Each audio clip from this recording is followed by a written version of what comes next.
Ya no quiero seguir viviendo, murmuró Clara mientras se acercaba al borde del precipicio, dispuesta a terminar con su dolor.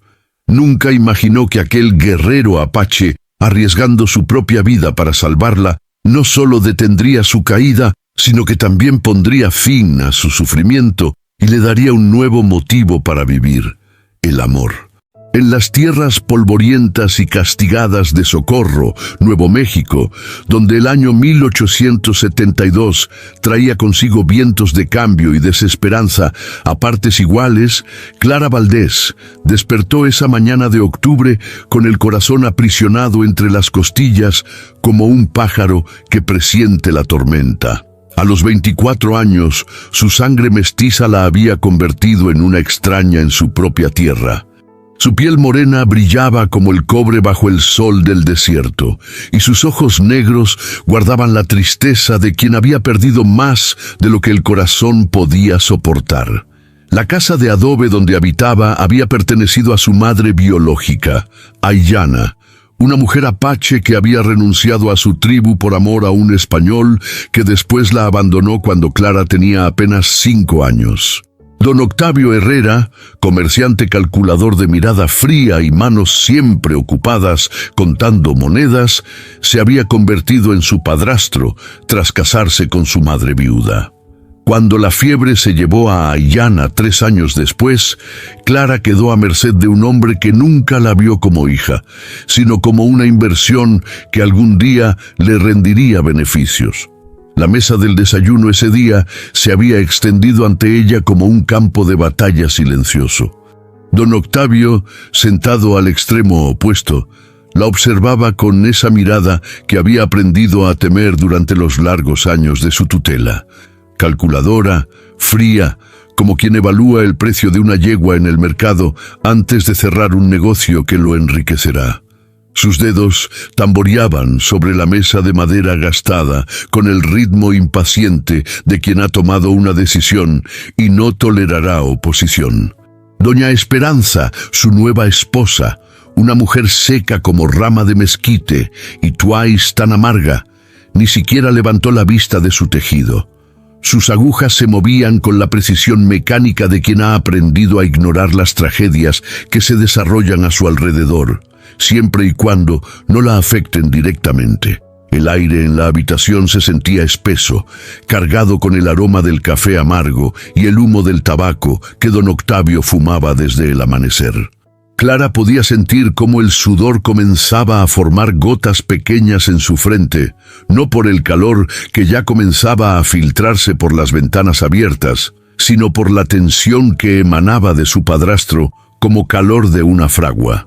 «Hoy vendrá don Roberto Salinas a conocerte», anunció don Octavio, cortando el silencio matutino como navaja recién afilada.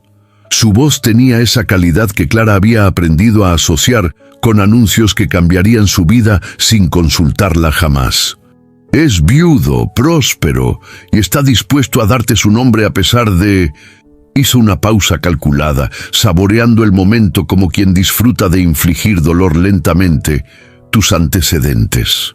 Clara sintió que el mundo se inclinaba peligrosamente, como si la habitación familiar hubiera comenzado a deslizarse hacia un abismo que se abría bajo sus pies.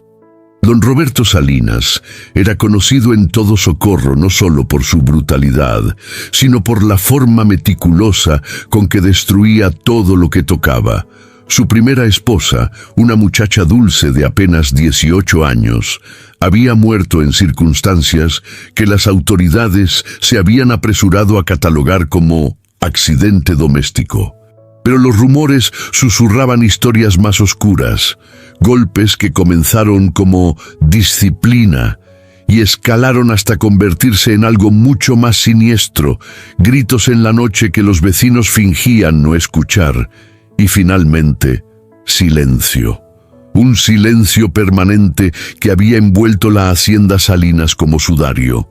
Las manos de Clara comenzaron a temblar involuntariamente, derramando algunas gotas del café que había estado fingiendo beber.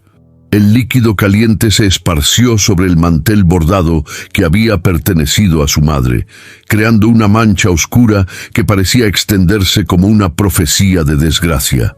«No me casaré con él». Las palabras salieron de sus labios antes de que pudiera detenerlas. Apenas un susurro al principio, pero ganando fuerza con cada sílaba, hasta convertirse en una declaración que resonó en la habitación con la fuerza de una bofetada. La determinación en su propia voz la sorprendió tanto como el hecho de que hubiera encontrado el coraje para hablar en absoluto. Don Octavio dejó su taza de café sobre la mesa con un golpe seco que hizo tintinear la vajilla y saltar algunas gotas sobre la superficie. Sus ojos se entrecerraron hasta convertirse en ranuras que brillaban con una luz peligrosa, como las de un depredador que ha identificado una amenaza a su autoridad. «No me has entendido bien, Clara», dijo con esa voz deceptivamente calmada que usaba cuando su ira había alcanzado niveles que hacían temer por la seguridad física de quien lo hubiera provocado. «No es una petición que puedas aceptar o rechazar según tu capricho. Es una decisión ya tomada, un acuerdo ya firmado. Don Roberto unirá su ganado con mi negocio. Sus tierras expandirán mi influencia en la región, y tú serás la parte más pequeña, pero necesaria del trato. Soy una persona, no mercancía», replicó Clara, su voz temblando pero creciendo en firmeza con cada palabra. Por primera vez en años, sintió que algo dentro de ella se enderezaba, como un árbol joven que encuentra la fuerza para resistir una tormenta. La risa de don Octavio resonó en la habitación como el gruñido de un animal acorralado que revela sus colmillos. Era un sonido sin humor, cargado de desprecio y de la satisfacción cruel de quien está a punto de infligir una lección que considera necesaria. «Eres una mestiza sin dote, sin familia respetable que respalde tu nombre, sin otro futuro que el que yo, en mi generosidad, te proporcione. Deberías agradecer de rodillas que alguien de la posición de don Roberto esté dispuesto a tomarte como esposa, a pesar de la sangre india que corre por tus venas y que todos en este pueblo pueden ver cuando te miran». Las palabras cayeron sobre Clara como puñetazos, cada una diseñada para herirla en los lugares donde sabía que era más vulnerable. Pero en lugar de encogerse como había hecho tantas veces antes, sintió que algo diferente crecía en su interior.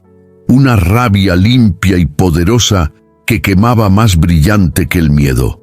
Esa tarde, cuando el calor del desierto se volvía insoportable y las sombras comenzaban a alargarse como dedos oscuros sobre la tierra reseca, Clara tomó la decisión que cambiaría su destino para siempre. En una bolsa de cuero gastado guardó lo único valioso que poseía, un diario donde escribía versos que nadie había leído jamás, un poco de harina, agua en una cantimplora de barro y el collar de cuentas apache que había pertenecido a su madre. Al alba, cuando los gallos apenas comenzaban a cantar y don Octavio roncaba en su habitación, Clara se deslizó fuera de la casa como una sombra. Sus pies descalzos encontraron el sendero polvoriento que llevaba hacia las montañas. Cada paso la alejaba de la vida que conocía y la acercaba a un futuro incierto, pero por primera vez en años respiró profundo sin sentir que el aire se le atoraba en la garganta. El sol de la mañana pintaba el paisaje de tonos dorados y rojos, y Clara caminó hacia él como quien camina hacia una promesa. Durante 3 días atravesó territorio inhóspito, durmiendo bajo estrellas que parecían lágrimas de plata derramadas sobre el terciopelo negro de la noche. Su cantimplora se había vaciado la tarde del segundo día, y para el tercero sus labios estaban partidos y su piel ardía como si la hubieran marcado con hierro. Los pies le sangraban dentro de las botas gastadas, y cada paso se había convertido en un acto de fe pura. Fue junto a un arroyo casi seco, donde apenas un hilo de agua se abría paso entre las rocas como una serpiente de plata, que las fuerzas finalmente la abandonaron. Clara se desplomó sobre la arena caliente, su diario cayendo abierto a su lado, las páginas revoloteando con la brisa como mariposas que intentaran escapar. Su último pensamiento consciente fue una oración silenciosa a la madre que había perdido.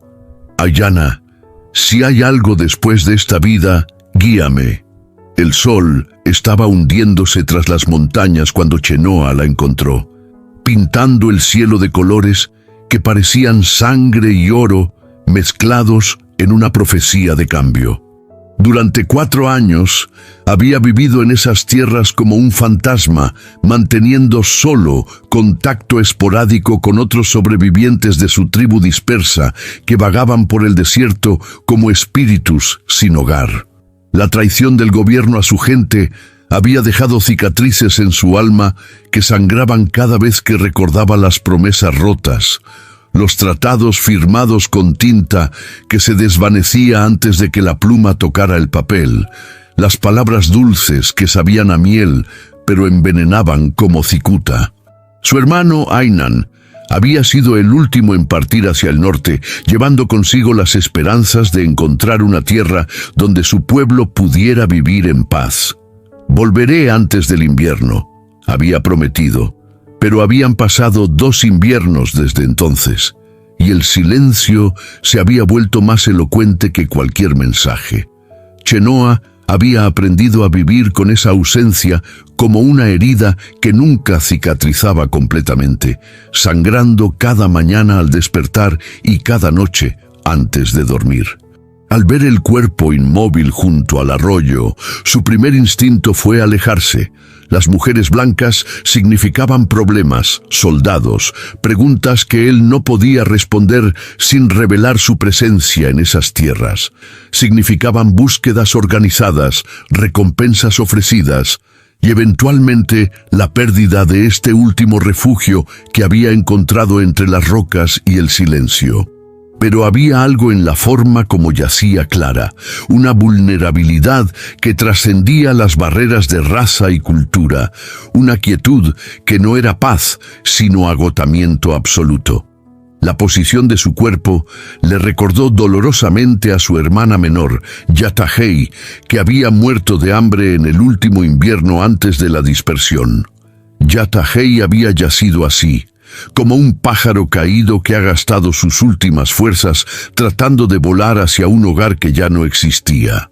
La imagen había perseguido a Chenoa durante años, esos pequeños puños cerrados en un último gesto de resistencia, esos ojos que habían perdido la chispa de esperanza mucho antes de que el cuerpo se rindiera finalmente. Se acercó con la cautela de quien ha aprendido que cada paso en falso puede ser el último, cada movimiento calculado para no hacer ruido sobre la arena y las piedras sueltas que podrían delatarlo a oídos entrenados. Sus mocasines de cuero suave no dejaban huellas profundas, y su respiración se había vuelto tan silenciosa como la de un depredador que acecha su presa. Pero cuando estuvo lo suficientemente cerca para verla claramente, toda pretensión de cautela se evaporó como agua en el desierto. Clara tenía la piel quemada por el sol hasta un tono rojizo que hablaba de días expuestas sin protección alguna. Sus labios estaban tan partidos que pequeños hilos de sangre seca se habían formado en las comisuras y su respiración era laboriosa, como si cada inhalación fuera una batalla que estaba perdiendo gradualmente. Pero lo que realmente capturó la atención de Chenoa fueron las marcas en su cuerpo, en sus muñecas, las líneas circulares y rojizas que solo dejaban las cuerdas apretadas con fuerza por periodos prolongados. En su cuello, hematomas que tenían la forma inconfundible de dedos humanos, como si alguien hubiera tratado de estrangularla y hubiera desistido solo cuando ella había dejado de resistirse. Sin pensarlo dos veces, la cargó en sus brazos con la ternura que habría usado para levantar a un pájaro herido.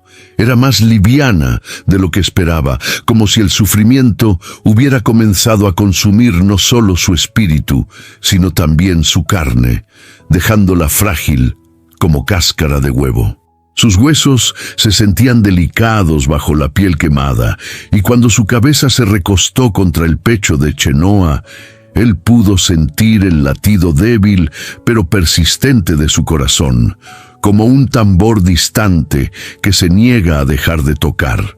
La llevó hasta su refugio, una cueva parcialmente oculta por una cortina natural de raíces entrelazadas y piedras que había sido formada por siglos de erosión y viento.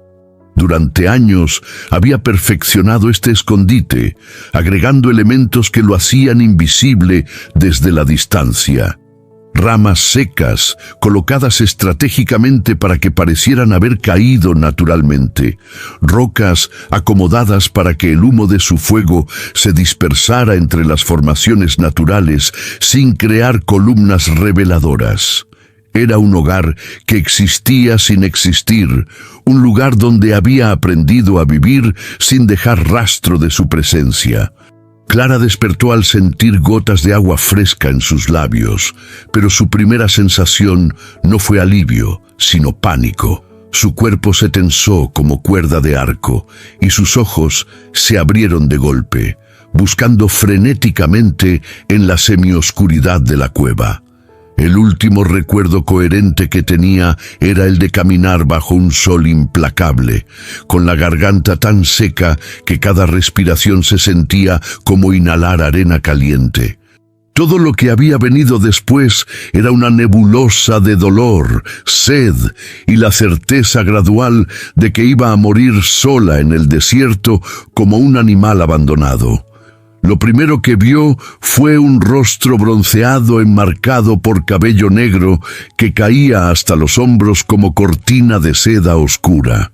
Los ojos de Chenoa eran como pozos profundos, llenos de una sabiduría antigua mezclada con dolor, pero también con una gentileza inesperada que la tranquilizó antes de que su mente pudiera procesar completamente la situación.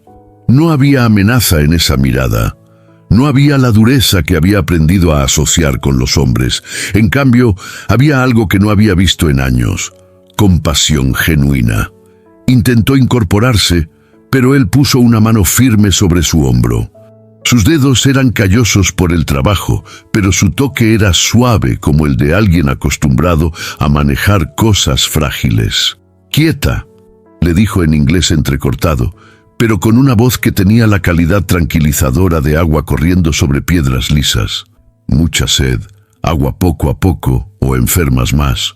Clara lo estudió con una mezcla de agradecimiento y cautela que luchaban por dominar sus pensamientos. Había escuchado historias terribles sobre los apaches, cuentos de raid sangrientos, de cautivos torturados, de salvajismo que hacía que las madres mexicanas usaran su simple mención para asustar a los niños desobedientes. Pero en los ojos de este hombre no veía violencia, sino una gentileza inesperada que contrastaba dramáticamente con todo lo que le habían enseñado a esperar. Su ropa era simple, pero cuidadosamente mantenida. Una camisa de algodón que había sido remendada con precisión en varios lugares. Pantalones de cuero suave que mostraban el desgaste del uso constante, pero no el descuido. Llevaba el cabello suelto, excepto por 2 pequeñas trenzas a los lados que estaban adornadas con cuentas de turquesa que capturaban la luz del fuego como fragmentos de cielo. No había nada en él que sugiriera la brutalidad que los cuentos describían. En cambio, parecía cansado, como alguien que había vivido demasiado dolor y había aprendido a manejarlo con cuidado. «Gracias», murmuró en español, su voz ronca como papel de lija que ha estado expuesto al sol durante demasiado tiempo. Chenoa asintió y le ofreció más agua, sosteniendo la cantimplora con cuidado mientras ella bebía en pequeños sorbos que su garganta maltratada recibía como bendición. El agua tenía un sabor limpio y fresco que hablaba de manantiales ocultos, de lugares donde la tierra guardaba sus tesoros más preciosos lejos de los ojos de los hombres. Durante los días siguientes, Clara se recuperó lentamente bajo el cuidado silencioso de su Salvador. Chenoa se movía por la cueva con la gracia silenciosa de alguien que había aprendido a existir sin disturbar el equilibrio natural de las cosas. Por las mañanas desaparecía antes del amanecer y regresaba con plantas que Clara no reconocía, pero que él preparaba en tés que calmaban su fiebre y aliviaban el dolor en su garganta. Sus manos trabajaban con la precisión de alguien que había aprendido medicina no de libros, sino de generaciones de conocimiento transmitido como herencia sagrada. Él le preparaba comidas simples pero nutritivas, raíces hervidas que sabían a tierra y lluvia, frutas silvestres que había recolectado en lugares que solo él conocía, y ocasionalmente pequeños peces que pescaba en pozas secretas, usando técnicas que parecían más arte que trabajo. Cada comida era presentada con un cuidado que sugería que para él el acto de alimentar a alguien era algo sagrado, una responsabilidad que se tomaba con la seriedad de un ritual. La comunicación entre ellos era al principio limitada, pero sorprendentemente rica. Chenoa hablaba un inglés básico aprendido durante los años cuando su tribu aún comerciaba con colonos, mezclado con palabras en español que había recogido aquí y allá. Clara respondía en español, pero gradualmente comenzó a incorporar las pocas palabras en apache que él le enseñaba cuando señalaba objetos o plantas. Pero era en los silencios donde realmente se comunicaban, en la forma como él ajustaba su manta cuando la veía temblar, en cómo ella organizaba instintivamente sus escasas pertenencias para que él tuviera más espacio cuando regresaba de sus expediciones, en las miradas que intercambiaban cuando el viento aullaba afuera de la cueva, recordándoles a ambos que el mundo exterior seguía siendo un lugar peligroso. Una tarde, mientras el sol se ponía pintando el cielo de colores imposibles, Chenoa le mostró un mapa dibujado en piel de venado. Sus manos temblaron ligeramente al desplegarlo. «Mi hermano», dijo señalando símbolos que Clara no podía descifrar. «Antes de desaparecer, dejó esto, lugar sagrado, agua, pero yo...» Se tocó los ojos y negó con la cabeza. «No sé leer marcas de papel blanco». Clara tomó el mapa con reverencia. Había aprendido a leer de los libros que su madre escondía. Y aunque estos símbolos eran diferentes, algunos elementos le resultaban familiares. «Puedo intentar ayudarte», le dijo, sorprendiéndose de la firmeza en su propia voz. Chenoa la miró durante un largo momento, como si estuviera pesando algo más que una simple oferta de ayuda. Finalmente, asintió. «Juntos», dijo simplemente.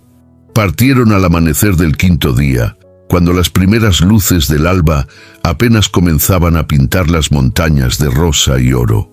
Clara había recuperado algo de su fuerza y Chenoa había preparado provisiones suficientes para varios días de viaje. Caminaron en silencio durante las primeras horas, cada uno perdido en sus propios pensamientos, pero extrañamente cómodos en la compañía del otro.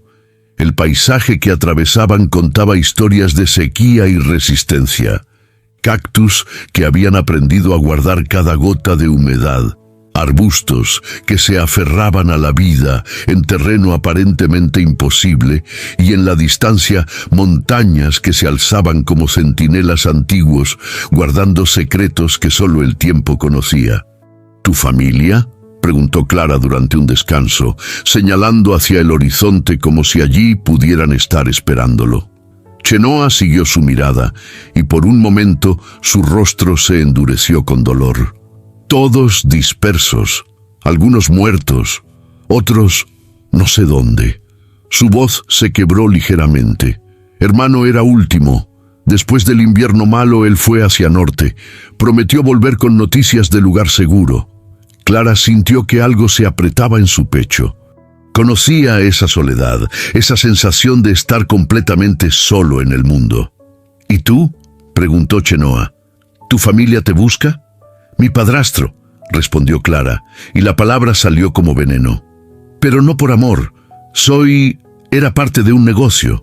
Chenoa asintió con comprensión. Había visto suficientes injusticias como para entender que la crueldad no conocía fronteras de raza o cultura. Esa noche, acamparon bajo un cielo que parecía un manto bordado con estrellas. Clara se acurrucó cerca del pequeño fuego que Chenoa había encendido con habilidad ancestral y por primera vez en años se sintió segura. No era la seguridad de un hogar, sino algo más profundo, la seguridad de estar con alguien que entendía el dolor sin necesidad de explicaciones.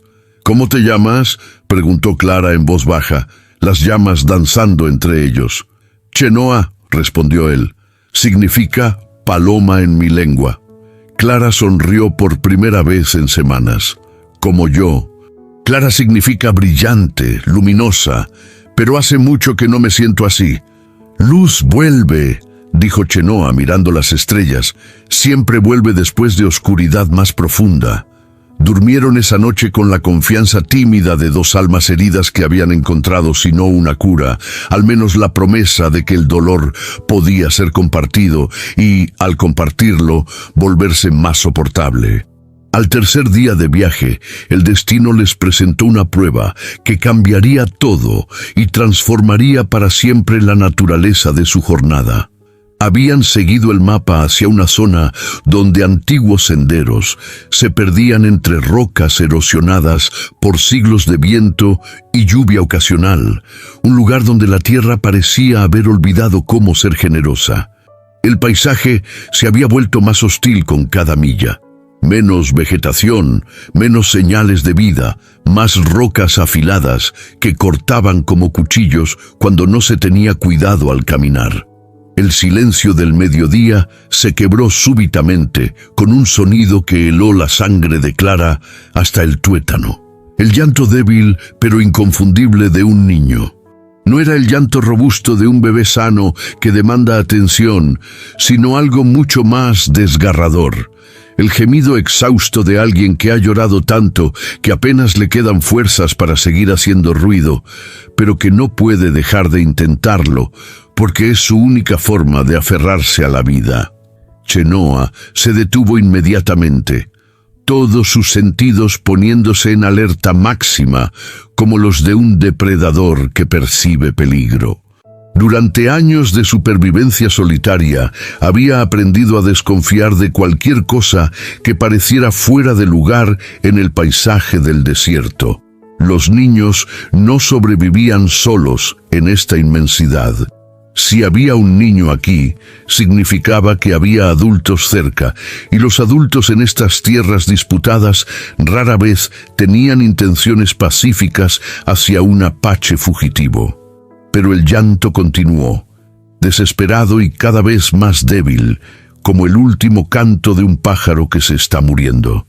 Era un sonido que ningún ser humano con corazón podía ignorar, un llamado primitivo que apelaba a los instintos más básicos de protección y cuidado. ¿Oyes eso?, susurró Clara, aunque era una pregunta innecesaria. Era imposible no escucharlo. Chenoa asintió grimly, sus ojos escaneando el horizonte en busca de cualquier señal de movimiento o peligro. «Niño», dijo simplemente, pero su voz cargaba el peso de alguien que sabía exactamente lo que eso significaba en un lugar como este. Siguieron el sonido con la cautela de cazadores, moviéndose de roca en roca, usando cada sombra disponible como cobertura. El terreno se volvía más traicionero a medida que avanzaban, lleno de piedras sueltas que podían causar una caída fatal y barrancos ocultos que aparecían sin advertencia, pero el llanto los guiaba como faro en la oscuridad, tirando de sus corazones con cada gemido lastimero. Finalmente encontraron la fuente, los restos de un vagón de carga que había sido medio enterrado por una avalancha de arena y rocas. El metal oxidado brillaba bajo el sol implacable como huesos blanqueados por años de exposición, y de su interior, filtrado por capas de escombros, provenía el sonido que los había atraído. El vagón había sido aplastado parcialmente por rocas del tamaño de un hombre, pero había espacios entre los escombros por donde se podía ver que había un hueco interior. «Dios santo», murmuró Clara, corriendo hacia los restos sin pensar en su propia seguridad. Con cuidado pero urgencia, Chenoa comenzó a apartar las piedras que bloqueaban la entrada principal, mientras Clara se arrodillaba junto a una abertura menor, hablándole suavemente a la criatura que estaba adentro. Sus palabras salían en una mezcla de español y apache, palabras de consuelo que brotaban instintivamente de su corazón maternal. «Ya vamos por ti, pequeña», le decía, su voz temblando con emoción. «Estás a salvo ahora, ya no estás sola». El trabajo de remoción era agotador bajo el sol del mediodía. Las rocas eran pesadas y estaban calientes como hierros de marcar, quemando las manos a través de la piel curtida. Pero gradualmente fueron creando una abertura lo suficientemente grande como para que una persona pudiera pasar. Lo que encontraron dentro les rompió el corazón en pedazos que tardarían años en volver a unirse. Una niña de no más de 6 años, tan sucia que era difícil determinar el color original de su piel o su ropa. Estaba acurrucada en un rincón del vagón como animal herido, con los ojos hundidos por la deshidratación, pero aún vivos con una chispa de esperanza que se encendió como vela cuando los vio. Sus labios estaban partidos y sangrantes, sus mejillas hundidas de hambre, y cuando trató de moverse hacia ellos, se pudo ver que apenas tenía fuerzas para levantar los brazos. Pero lo más desgarrador era que había estado protegiendo algo. Envuelto en sus bracitos esqueléticos, había un pequeño muñeco de trapo tan sucio y desgastado que apenas se podía reconocer lo que había sido originalmente. Se aferraba a él como si fuera lo único que la conectaba con un mundo donde había habido amor y seguridad. «Agua», murmuró la pequeña en español entrecortado, y la palabra salió como croar de rana después de días sin lluvia. Clara la tomó en sus brazos sin vacilar, sintiendo cómo los huesos frágiles de la niña se presionaban contra su pecho como los de un pajarito caído del nido. El cuerpecito era alarmantemente liviano, como si la carne hubiera comenzado a consumirse a sí misma para mantener funcionando los órganos vitales. Su cabello, que una vez pudo haber sido lustroso y suave, estaba ahora enredado y opaco como paja vieja. «Estás a salvo ahora», le susurró Clara, meciendo suavemente el cuerpecito tembloroso. «Ya no tienes que tener miedo, te vamos a cuidar». Mientras Clara alimentaba a la niña con agua gota a gota, Chenoa exploró el resto del vagón con cuidado meticuloso. Los esqueletos que encontró Inside no pertenecían a una familia de viajeros como habían pensado inicialmente, sino a lo que parecían ser personas que habían estado huyendo de algo terrible. La ropa estaba rasgada de maneras que sugerían prisa desesperada. Algunos objetos personales estaban desperdigados como si hubieran sido abandonados durante una huida precipitada, y en el polvo que cubría el suelo del vagón se podían ver marcas que sugerían que habían estado viviendo ahí por semanas, tal vez meses. Pero lo más revelador era que no había señales de violencia externa. Los cuerpos habían muerto por enfermedad, inanición o exposición. Habían muerto lentamente, esperando ayuda que nunca llegó, protegiendo a una niña pequeña con las últimas fuerzas que les quedaban. «¿Cómo te llamas, pequeña?», preguntó Clara cuando la niña hubo bebido suficiente agua como para hablar coherentemente. «Naya», susurró la pequeña, su voz apenas audible como susurro de viento entre las hojas secas. «Mi mamá se enfermó. Estuvimos aquí mucho tiempo. Ella no despertó más. Clara sintió lágrimas quemándole los ojos como ácido.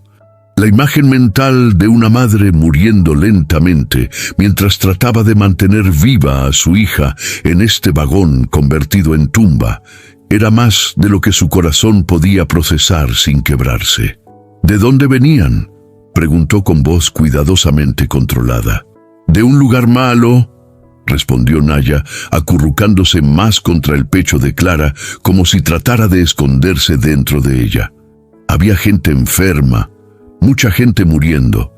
Los hombres con uniformes no dejaban que nadie saliera, pero mamá dijo que íbamos a morir si nos quedábamos. Corrimos por la noche cuando los guardias estaban dormidos. Chenoa y Clara intercambiaron miradas significativas. Habían escuchado rumores de una epidemia que las autoridades intentaban ocultar para evitar pánico y pérdidas económicas. Poblaciones enteras de nativos habían sido abandonadas a su suerte, sin medicinas ni ayuda, mientras los funcionarios negaban públicamente la existencia de cualquier enfermedad. «No podemos dejarla», dijo Clara, y no era una pregunta. Chenoa estudió a la niña, luego a Clara y finalmente asintió. «No», coincidió. «No podemos». Esa decisión cambió la naturaleza de su viaje. Ya no eran dos adultos en busca de un lugar mítico señalado en un mapa antiguo. Ahora eran una familia improvisada, unidos por la necesidad y la compasión más que por la sangre. Naya se recuperó lentamente bajo el cuidado conjunto de Clara y Chenoa. La niña había desarrollado un apego especial hacia Clara, a quien comenzó a llamar Mamá Clara, pero respetaba profundamente a Chenoa, a quien llamaba tío, y de quien aprendía a identificar plantas comestibles y a moverse silenciosamente por el desierto. Pero el pasado no tardó en alcanzarlos, como buitre que olfatea la carroña desde kilómetros de distancia. Don Octavio había esparcido carteles de recompensa por toda la región, ofreciendo una suma considerable que representaba más dinero del que la mayoría de los trabajadores podían ganar en 2 años de labor constante. Los carteles, impresos en papel fino, que contrastaba con la tosquedad de las tabernas y tiendas donde fueron clavados, proclamaban la búsqueda de su hija fugitiva, con una descripción detallada que no omitía ningún detalle físico que pudiera ayudar a identificarla. La acusación que había fabricado era simple, pero devastadoramente efectiva. Clara había robado dinero de la caja fuerte de su tienda antes de huir, una suma específica que don Octavio había calculado cuidadosamente para ser lo suficientemente grande como para motivar a los cazadores de recompensas, pero no tanto como para despertar sospechas sobre por qué una muchacha tendría acceso a tal cantidad. Era mentira, pero era el tipo de mentira que la gente quería creer sobre una mestiza sin familia respetable que la defendiera, sin posición social que la protegiera de las acusaciones infundadas. En cada cantina, en cada mercado, en cada lugar donde los hombres se reunían a beber y contar historias, los carteles habían sido recibidos con interés ávido. La promesa de dinero fácil, combinada con la justificación moral de devolver a una ladrona a la justicia, había creado una red de buscadores que se extendía por todo el territorio como telaraña mortal. Los rastros que habían dejado durante su viaje, huellas en la arena suave, restos de fogatas mal apagadas, el sitio donde habían rescatado a Naya, con toda la evidencia de excavación y perturbación que eso implicaba, fueron seguidos por 3 hombres que don Octavio había contratado específicamente para este trabajo. No eran simples cazadores de recompensas movidos solo por la codicia, sino rastreadores experimentados que conocían el desierto como médico conoce el cuerpo humano, capaces de leer historias completas en una huella parcial o una rama quebrada. Tomás Herrera, primo lejano de don Octavio por parte de una rama familiar que había caído en desgracia económica, lideraba el grupo con la reluctancia de alguien forzado a una tarea que repugnaba a su conciencia. Era un hombre de 40 años, endurecido por años de trabajo bajo el sol implacable, pero que conservaba algo de humanidad en sus ojos café que sus compañeros habían perdido hace tiempo. Las líneas alrededor de esos ojos hablaban de un hombre que había visto demasiado sufrimiento y que había comenzado a cuestionarse las justificaciones que una vez había aceptado sin pensar. A diferencia de los otros dos, que veían en Clara solo una oportunidad de ganar dinero fácil y un descanso temporal de sus vidas precarias, Tomás había conocido a la madre de Clara. Recordaba a Aillana antes de que el dolor y la desesperación la consumieran, cuando aún tenía esa gracia natural que hacía que las flores parecieran florecer más brillantes cuando ella caminaba entre ellas. Recordaba cómo esa mujer gentil había sido gradualmente moldeada por las circunstancias hasta convertirse en una sombra de sí misma, y la forma como había muerto, lentamente, tristemente, sin haber conocido jamás la felicidad verdadera, lo había perseguido durante años. Esteban Morales, el más cruel de los tres, era un hombre sin familia ni tierra propia que había hecho del rastreo su profesión por la simple razón de que disfrutaba el poder que le daba sobre otros seres humanos. Sus ojos pequeños y negros brillaban con un tipo de alegría perversa cada vez que hablaba de traer de vuelta a la fugitiva. Y Clara había aparecido en sus sueños no como persona, sino como objeto, como trofeo que demostraría su habilidad y le llenaría los bolsillos. «Ahí están», murmuró Esteban la tarde del 10º día de búsqueda, señalando hacia una columna de humo delgada que se alzaba en la distancia como línea de lápiz contra el cielo rosado del atardecer. Su voz tenía la satisfacción de cazador que finalmente ha encontrado a su presa después de una persecución larga y frustrante. El apache está haciendo fuego. Los tenemos. Tomás estudió el paisaje con ojos entrenados por años de leer el desierto como libro abierto. La columna de humo era delgada y se dispersaba rápidamente, señal de alguien que sabía cómo hacer fuego sin llamar atención. Pero más importante, había algo en el patrón del humo que sugería domesticidad. No era el fuego ocasional de viajeros de paso, sino algo más permanente, más cuidadoso.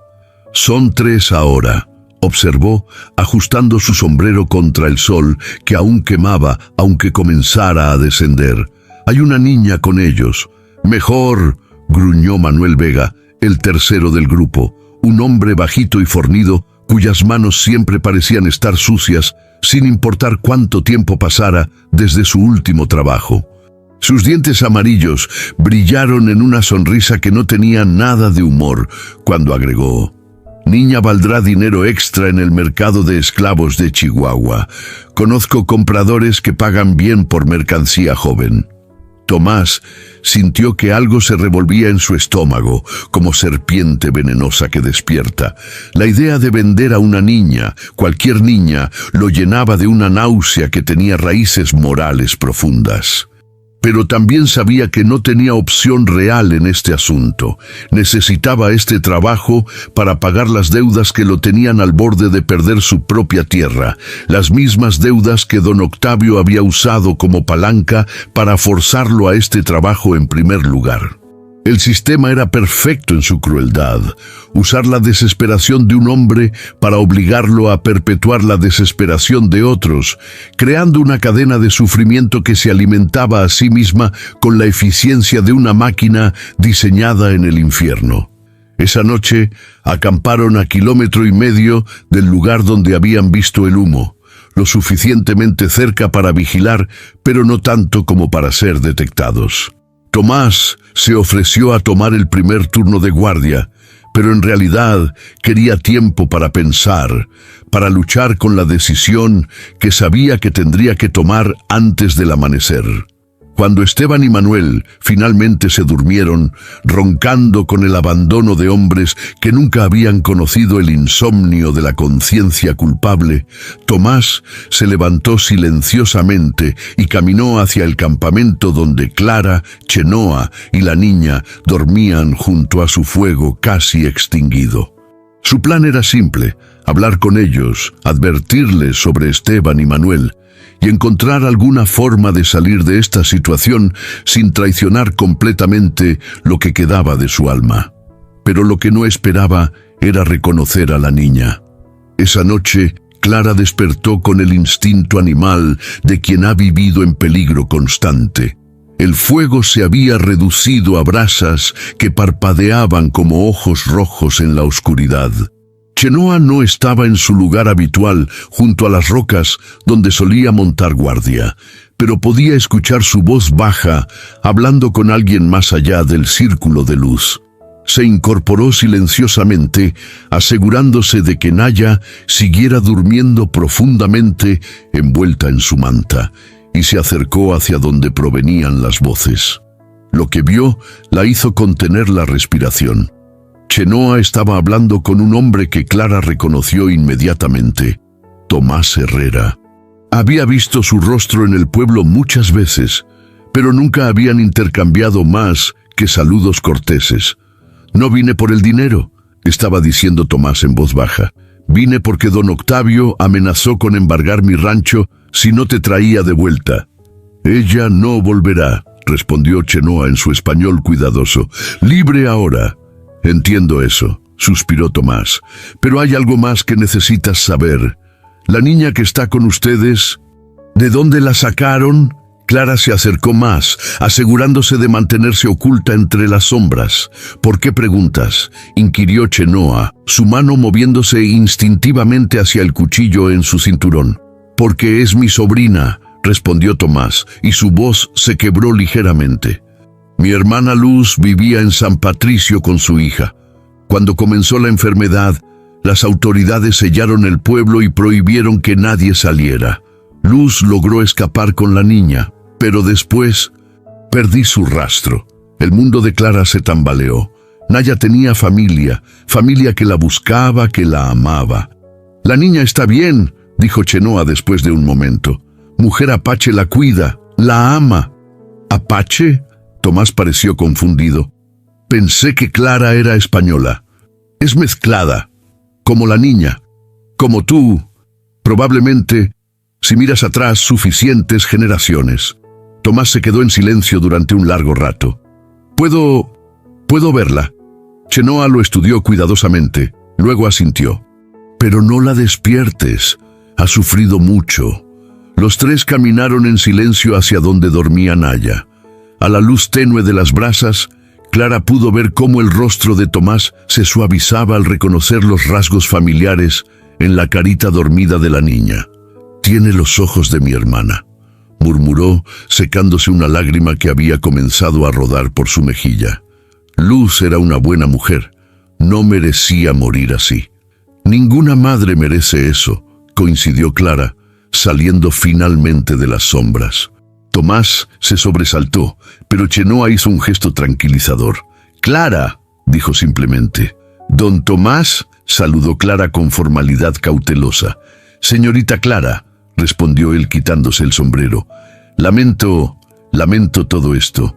Sé que usted no robó nada. Su madre era una mujer honesta, y no hay razón para pensar que usted sea diferente. Entonces, ¿por qué está aquí?». «Porque don Octavio tiene poder sobre mí, igual que lo tenía sobre usted», admitió Tomás con amargura.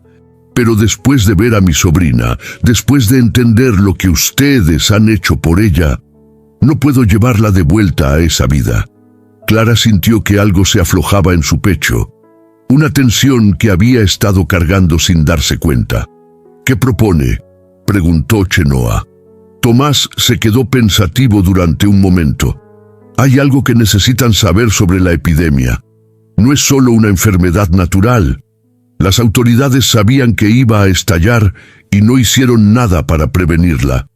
Peor aún, cuando comenzó, sellaron los pueblos afectados para evitar que se extendiera a las comunidades blancas más prósperas. ¿Tienes pruebas?, preguntó Clara. «Documentos», asintió Tomás. «Cartas del gobernador a los comandantes locales. Órdenes específicas de contener la situación, sin importar el costo humano. Mi hermana logró sacar algunos papeles antes de huir. Los escondió en el vagón donde ustedes encontraron a Naya». Clara y Chenoa intercambiaron miradas. No habían buscado documentos entre los restos del vagón. «Si esos documentos llegan a las autoridades correctas», continuó Tomás, «podría haber justicia, no solo para los que murieron, sino para los sobrevivientes, compensación, reconocimiento de lo que pasó». «¿Y nosotros?», preguntó Clara. «¿Qué pasa conmigo, con don Octavio?». Tomás sonrió por primera vez desde que había llegado.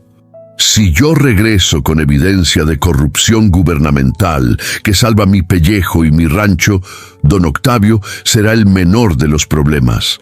El gobernador necesitará chivos expiatorios, hombres como su padrastro, que conocían la situación y no dijeron nada, serán perfectos». Al amanecer siguiente regresaron al vagón abandonado. Esta vez, con Tomás ayudándolos, removieron completamente los escombros y encontraron lo que habían pasado por alto en su primera visita: una bolsa de cuero enterrada bajo un montón de ropa, conteniendo no solo documentos oficiales, sino también un diario personal de Luz, donde detallaba día a día la progresión de la epidemia y las acciones de las autoridades. «Esto es suficiente», dijo Tomás después de revisar los papeles. «Con esto puedo ir directamente al juez federal en Santa Fe. Es un hombre honesto que no tiene conexiones con la política local». «¿Cuánto tiempo necesitas?», preguntó Clara. «2 semanas, tal vez 3. Mientras tanto, ustedes necesitan mantenerse ocultos. Don Octavio no se rendirá fácilmente. Y cuando se dé cuenta de que no regreso con ustedes, enviará más hombres». Chenoa señaló hacia las montañas más altas. «Conozco el lugar, agua, cuevas, difícil de encontrar para quien no conoce el camino». «Perfecto». Tomás se volvió hacia Clara. «Señorita, cuando esto termine, usted será libre. Más que libre, será una heroína. La mujer que ayudó a exponer una de las mayores injusticias en la historia de este territorio». Clara sintió que las rodillas se le debilitaban. Después de años de vivir como prisionera, la idea de la libertad verdadera parecía demasiado grande para caber en su mente. «¿Y Naya?», preguntó. Tomás miró hacia donde la niña estaba recogiendo flores silvestres bajo la supervisión cuidadosa de Chenoa. «Naya necesita una familia que la ame. Está claro que ustedes la aman. Si están dispuestos, me gustaría que la adoptaran oficialmente. Luz habría querido que su hija creciera con amor, no solo con obligación familiar». Clara sintió lágrimas quemándole los ojos. «Sí», susurró. «Sí, queremos adoptarla». Naya corrió hacia ellos con un ramo de flores del desierto en sus pequeñas manos. «Mira, mamá Clara, son bonitas como tú». Clara la alzó en sus brazos, inhalando el aroma dulce de su cabello y sintiendo cómo su corazón se expandía para hacer lugar a este amor inesperado e incondicional. Las 3 semanas que siguieron fueron las más difíciles y, paradójicamente, las más felices de la vida de Clara. Chenoa los guió hacia un valle oculto entre montañas rocosas, donde una fuente natural proporcionaba agua fresca y cristalina. El lugar parecía tocado por magia. Flores silvestres crecían en abundancia, árboles frutales salvajes ofrecían alimento y cuevas naturales proporcionaban refugio seguro. Durante los días, Clara enseñaba a Naya a leer y escribir usando las páginas en blanco de su diario. La niña era una estudiante ávida, hambrienta de conocimiento después de meses de supervivencia básica. Chenoa le enseñaba a ambas sobre plantas medicinales, cómo seguir rastros de animales y cómo leer los signos del clima en las nubes y el viento. Por las noches se sentaban alrededor del fuego y compartían historias. Clara recitaba poemas de memoria, Chenoa contaba leyendas apaches sobre los espíritus de las montañas, y Naya inventaba cuentos fantásticos sobre princesas valientes que salvaban a dragones en apuros en lugar de ser salvadas por ellos. Fue durante una de esas noches que Clara se dio cuenta de que algo fundamental había cambiado en su interior. Ya no era la mujer asustada que había huido de socorro semanas atrás. La supervivencia en el desierto, el cuidado de Naya y la compañía constante de Chenoa la habían transformado en alguien más fuerte, más segura de sí misma. ¿En qué piensas?, preguntó Chenoa, notando su expresión pensativa. En que por primera vez en mi vida me siento completa, respondió Clara. Como si todas las piezas rotas de mi alma hubieran encontrado su lugar. Chenoa la estudió a la luz dorada del fuego. Durante las semanas que habían pasado juntos, había llegado a admitir para sí mismo que sus sentimientos hacia Clara habían evolucionado más allá de la compasión o la amistad. Pero también sabía que ella había sufrido demasiado a manos de los hombres como para presionarla con expectativas románticas. «Tú también eres completa para mí», dijo finalmente, con esa honestidad directa que caracterizaba a su pueblo. Y para Naya, Clara lo miró directamente a los ojos. «¿Qué pasará cuando esto termine? Cuando seamos libres de verdad, quiero decir».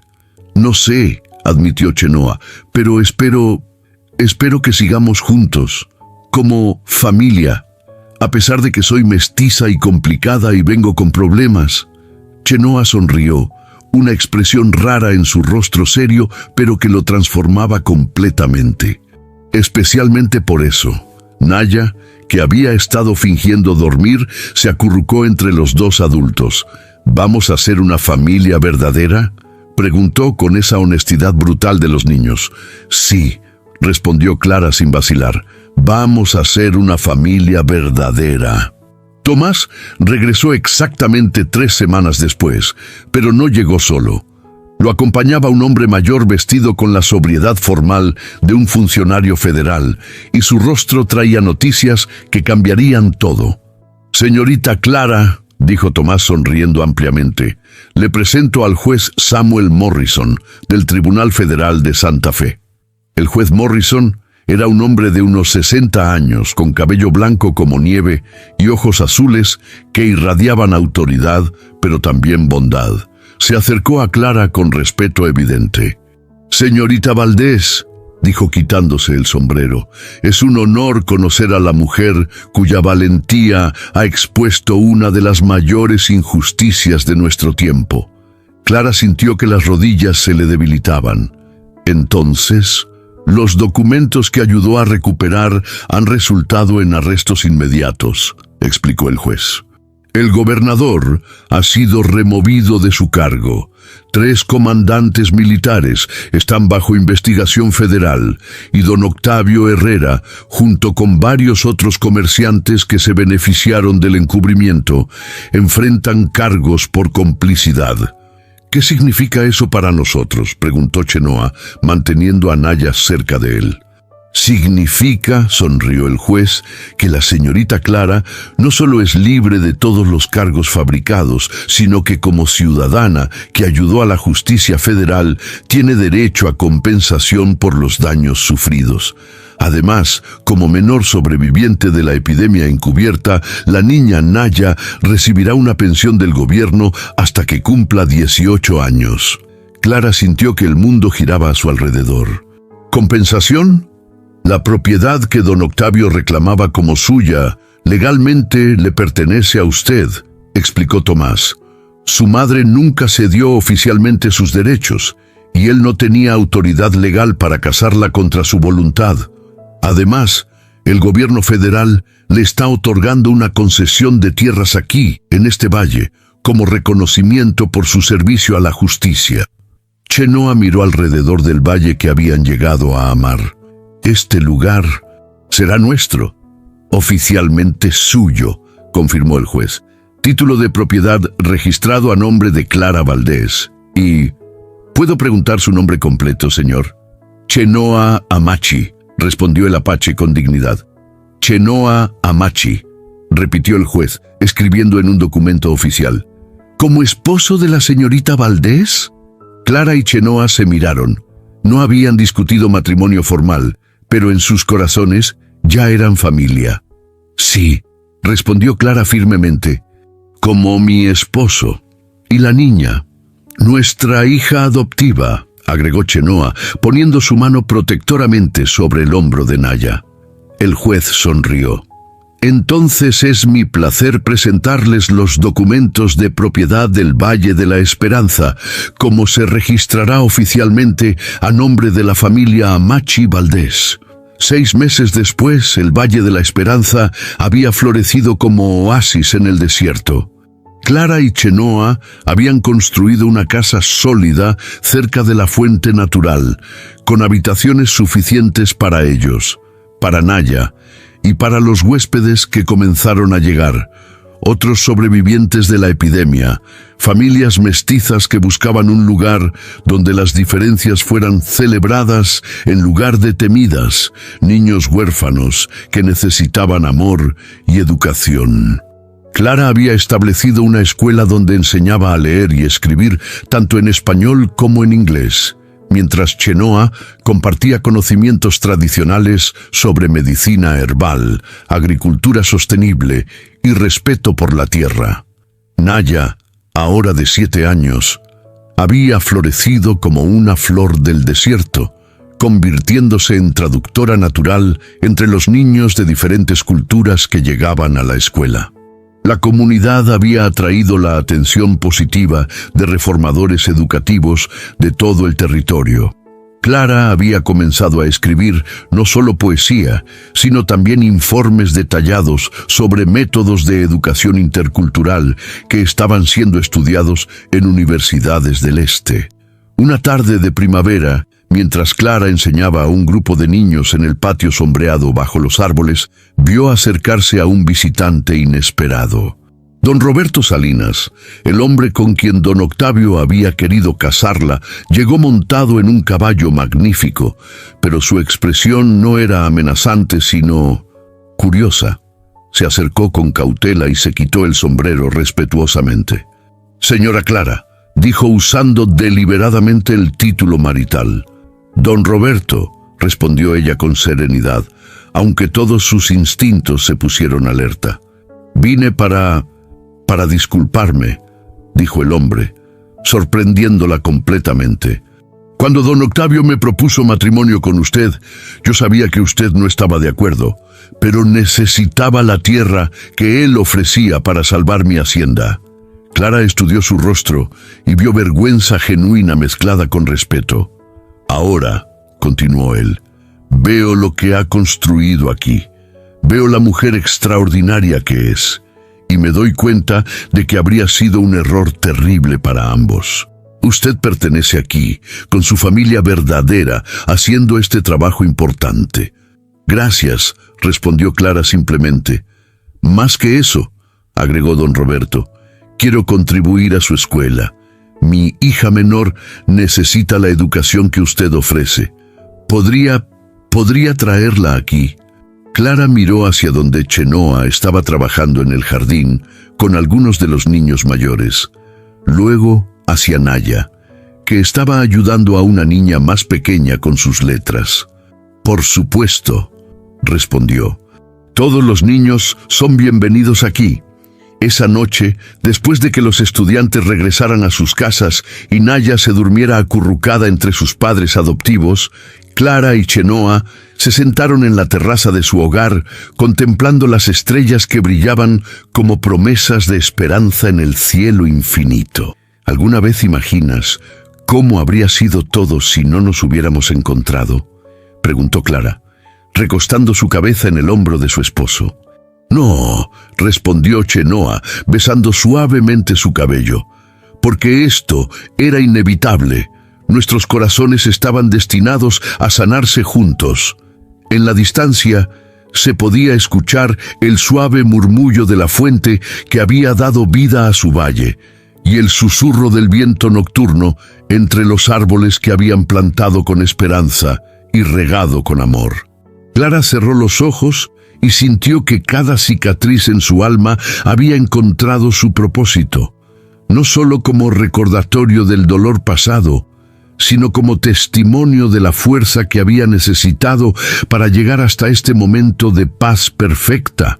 La mujer que había huido hacia un futuro incierto se había convertido en la mujer que había construido un hogar donde la esperanza crecía como flores silvestres después de la lluvia, natural y abundante y hermosa.